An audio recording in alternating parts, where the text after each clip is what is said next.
Good morning, and welcome to day 129 of F260 at First Baptist Meridian. Today we look at Ezra chapters 3 and 4. And as we mentioned yesterday, God's people under King Cyrus of Persia began to come home from exile. This is the southern kingdom of Judah, the two tribes of Judah and Benjamin. But for them, coming home was not all that was required to end the exile. So priority one, when they got back, again, this is a people whose land, economy, kingdom were devastated by Babylon. But priority one is not rebuilding a standing army or reestablishing, a broken economy or even rebuilding the palace. It's rebuilding the temple. They understand that what has happened is a spiritual consequence first and foremost. And that's an essential point to keep in mind as you read Ezra. So in chapter 3, you begin with the restoration of sacrifice under Yeshua and Zerubbabel. And then they begin to take up offerings for the building of a new temple. And it says in the second month, this is chapter 3, verse 8, in the second month of the second year after they arrived at God's house in Jerusalem, Zerubbabel, son of Shealtiel, and Yeshua, son of Josedek, and the rest of their brothers, including the priests, the Levites, and all who had returned from Jerusalem to Jerusalem from captivity, began to build. Priority one is building the temple.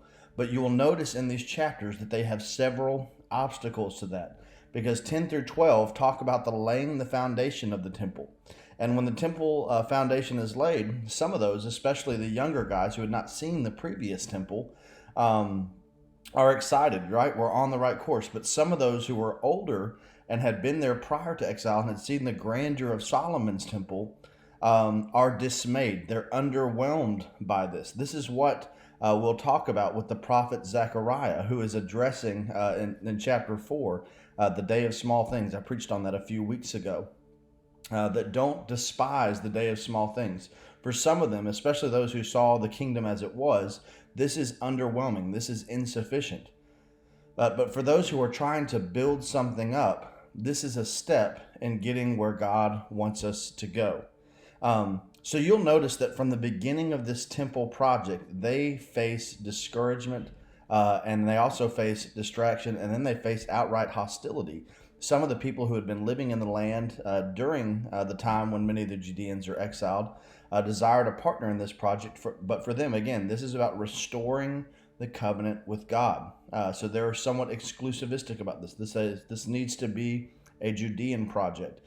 This is the beginning, by the way, of the tension that develops between the Judeans and the Samaritans that continues even to the day of Jesus. You see it in passages like John chapter 4. This is part of the sting value of some of Jesus' parables, such as the so-called parable of the Good Samaritan, Luke chapter 10. And when Jesus heals the 10 lepers and only one, this is also in Luke, Jesus heals the 10 lepers and only one of them comes back to thank him, and he was a Samaritan. The beginnings of that controversy involve the rebuilding of the temple, because we begin to ask, who are the people of God? The people who came to the land during the exile, the people who never left, or the people who are now returning and starting to rebuild the temple.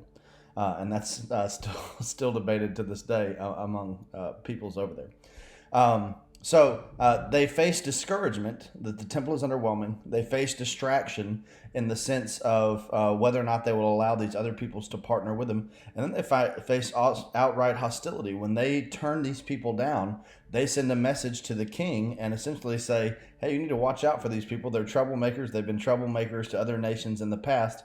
You need to halt this before it becomes a rallying point for a rebellion or a revolt. And so very discouraging. In chapter 4, all temple construction gets put on pause. They return to the land about 539, 538 BC. They probably resume the temple around 536, and the temple gets put on hold for 15 years until the reign of King Darius. So this is about 521 BC, and it will take 5 years to build after that, from 521 to 516. So what's so interesting to me is, just like the exile itself lasted 70 years from the first deportation to coming home, about 609 to 539.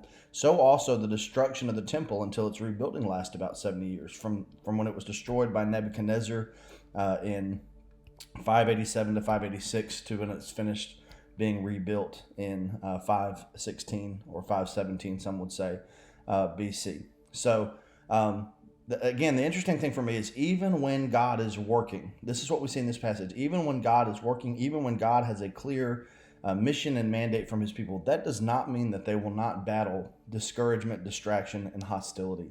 Sometimes it's especially when God has a mission mandate for his people that they battle those things. But anyway, keep reading, keep reflecting, keep responding, and I'll see you tomorrow at our halfway point. God bless.